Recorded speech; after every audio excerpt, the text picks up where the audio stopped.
Baik, bila orang sebut soal kata ubat, tak nak orang kata bayang kepada KKM. Bagaimana peranan KKM secara umumnya dalam industri farmaceutical halal ni? Jadi adakah ianya bila sebut halal, adakah peranan JAKIM saja? Atau juga ada ke tidak peranan KKM dalam industri farmaceutical halal ni? Sesungguhnya yang halal itu jelas dan yang haram itu juga jelas. Bagaimanapun di antara keduanya terdapat perkara yang tidak jelas, yang syubhah, yang mana ramai orang yang tidak mengetahuinya. Assalamualaikum warahmatullahi wabarakatuh. Ustaz Amri, Ustaz Jo. Okay, bila kita sebut tentang halal ni, terutamanya pensijilan halal lah. Bila kita cakap halal ni, dalam konteks kita punya sesi hari ni, kita merujuk kepada pensijilan halal. Sebab bila kita cakap pensijilan halal, kalau tengok di Malaysia ni memang kuasanya adalah di bawah bidang kuasa JAKIM. Okay?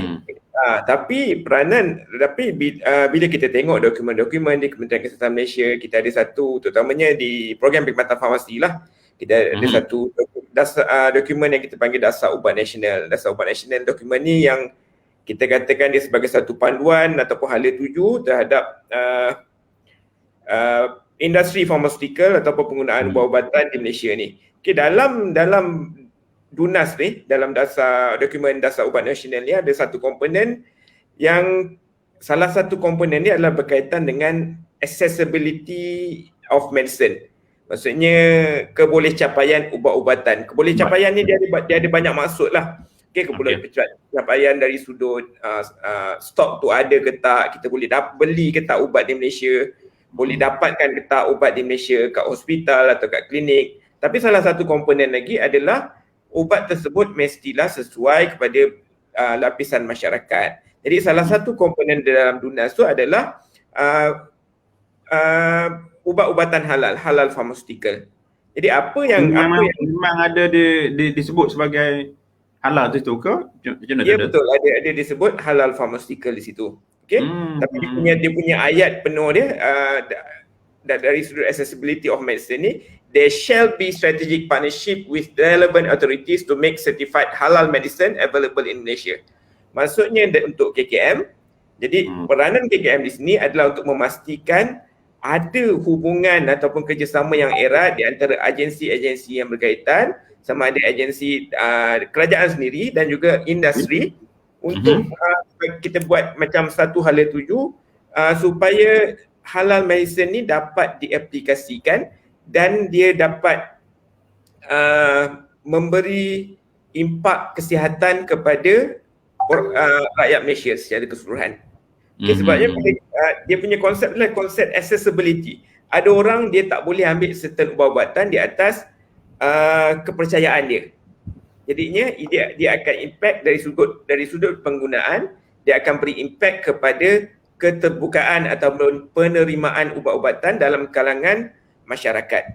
Tapi sebenarnya isu ni kita nampak konsep halal ni, sebab kita duduk di Malaysia, kita nampak isu dia ni dekat dengan kita lah, dengan Muslim saja. Sebenarnya konsep accessibility ni dia terpakai di seluruh dunia dan bukan saja untuk orang Islam. Contoh kalau kita tengok guideline di luar negara berkaitan dengan ubat-ubatan, ada certain guideline tentang praktis macam mana kita nak bagi sesuatu ubat, macam mana kita nak bagi nasihat berkaitan ubat-ubatan dalam kalangan orang-orang yang dia ada contradiction dengan dia punya belief. Maksudnya mungkin orang Hindu yang mungkin tak boleh dapat rawatan daripada ubat-ubatan yang berasaskan dengan lembu. Mungkin ada mereka yang memang menjaga betul-betul menjaga belief mereka seperti itu, dia akan menolak ubat-ubatan seperti ini. Jadi konsep ni, dia bukan konsep accessibility ni, dia terpakai di Malaysia sebabnya kita majoritinya lebih ramai orang Islam dan kita ada satu standard standard halal yang telah established, terutamanya dalam bidang makanan.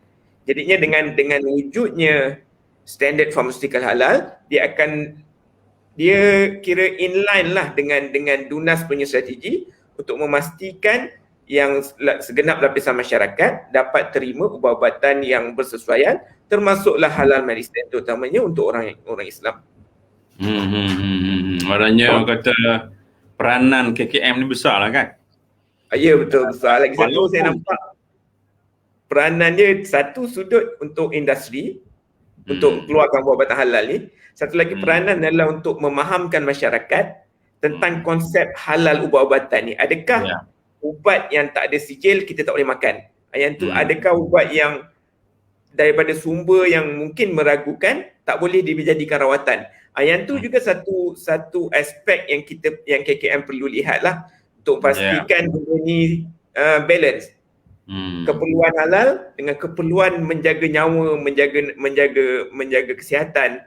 Jadi benda ni perlu setanding lah. Imbang Jadi lah perlu seimbang. Jadi peranan KKM dia dua-dua kena jagalah.